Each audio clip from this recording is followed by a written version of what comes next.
Friends and family of William and Jane feel that justice has been done. He received the maximum sentence possible in the state of Maryland. When police stopped the car here in the 4200 block of Blaine Street, 3 passengers were in the car. One passenger fled the scene immediately, and after search of the vehicle, Leffridge was arrested on firearm charges. This is my new friend, Bora Bora, who was brought to the Washington, D.C. area, along with around 100 other cats and dogs from White County, Arkansas. 3 weeks of Redskins training camp is in the books, the first in Richmond, and on Monday night the team is under the lights against the Pittsburgh Steelers. In Richmond, Alexa Lazerow, Fox 5. We begin this hour with breaking news from Prince William County. We understand that around 6 this morning, federal agents executed a search and arrest warrant and exchanged gunfire with the suspect. That is all authorities will confirm to us. However, we have heard from a number of people living on Covington Place in Manassas that their neighborhood is full of police activity right now related to the shooting. We will bring you more on this as we know it. It's hard to imagine evil at a greater extent to which it was demonstrated in this case. 47-year-old Lopez was sentenced to 2 counts of life without parole and 1 count of kidnapping. Lopez pled guilty to 5 counts of kidnapping and robbery in early January. According to the prosecution, his criminal record dates back to stabbing a man 18 times on a prior occasion. Lopez beat to death Jane McQueen, who was a 51-year-old single mother, while she was sleeping in bed.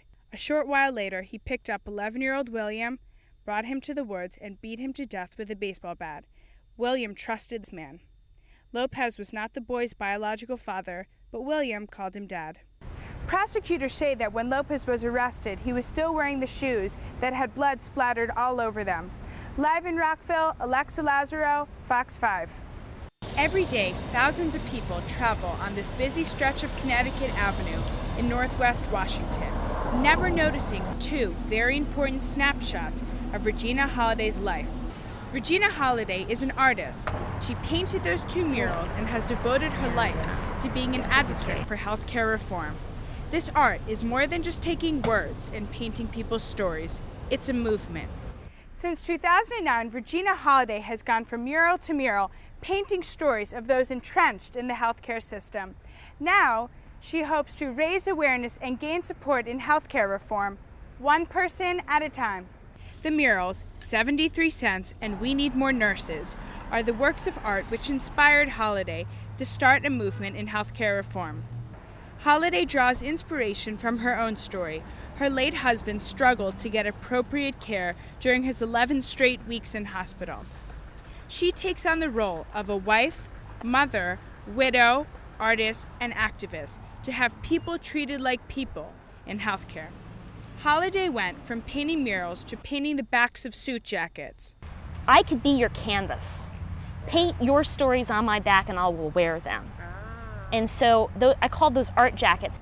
In total, Regina and her team have painted 251 jackets free of charge. She explains it as a labor of love.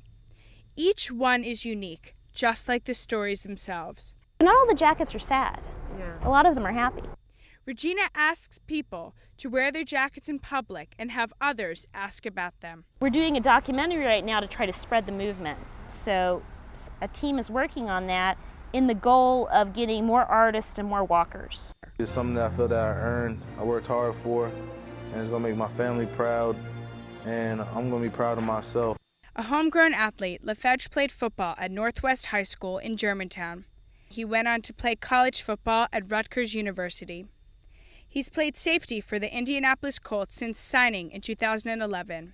But on Saturday night, it was his moves off the field that caught the eye of a D.C. robbery task force. They spotted a white Camaro convertible speeding with the top down.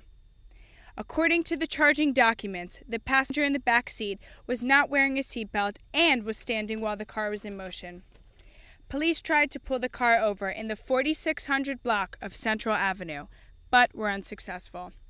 When police stopped the car here in the 4200 block of Blaine Street, 3 passengers were in the car.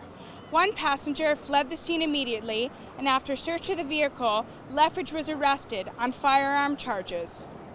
Officers found a black semi-automatic pistol under the seat Lefebvre was sitting in.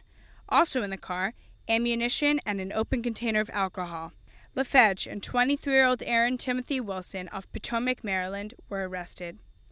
Today, LaFedge appeared at a presentment hearing in D.C. and will be held without bond until his preliminary hearing on Tuesday. Despite the incident, his former teammates at Rutgers only had words of praise. Joe LaFedge is a leader. He has that spark in him, you know. You have to get better when you're around Joe LaFedge. Joe LaFedge is a phenomenal athlete. The Colts released this statement. We are aware of the reports regarding Joe LaFedge in Washington, D.C. At this time, we have no further comment on the pending matter until we get more information. As of now, it is still unclear how this will affect his upcoming season, his third in the NFL. Alexa Lazerow, Fox 5 News.